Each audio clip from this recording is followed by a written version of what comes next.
Dorénavant, les femmes parlementaires sont en formation pour renforcer leur capacité sur les droits des femmes et l'égalité des sexes en Côte d'Ivoire. Elles sont réunies à Grand-Bassam depuis ce samedi et ce jusqu'à lundi. Victorine Yaoyoboué pour le compte-rendu de cette cérémonie.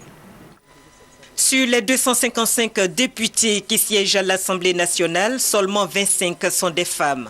Étant donc minoritaires au Parlement, ces femmes députées veulent user de leur position pour faire de l'égalité des sexes une réalité en Côte d'Ivoire. Nous avons un problème, nous femmes députées de Côte d'Ivoire, c'est le problème du quota et de la parité. Nous souhaiterions qu'après ce séminaire, nous puissions avoir d'abord le quota et par la suite la parité.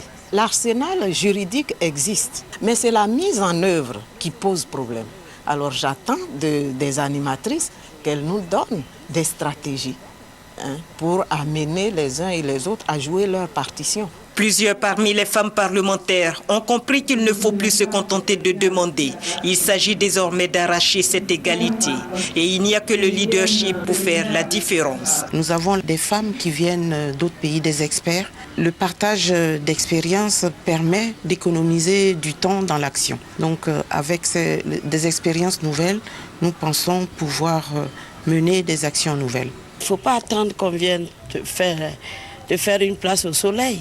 Il faut se battre. Nous, les femmes, on devrait se retrouver entre nous et puis proposer les projets de loi. Ça ne doit pas toujours venir des hommes.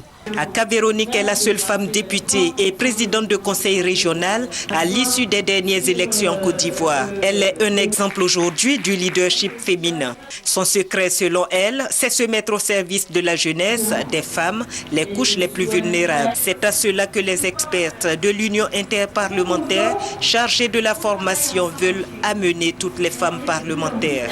Si on y ajoute tout l'arsenal juridique en vigueur, c'est certain que les femmes retrouveront la place qui est la leur en Côte d'Ivoire.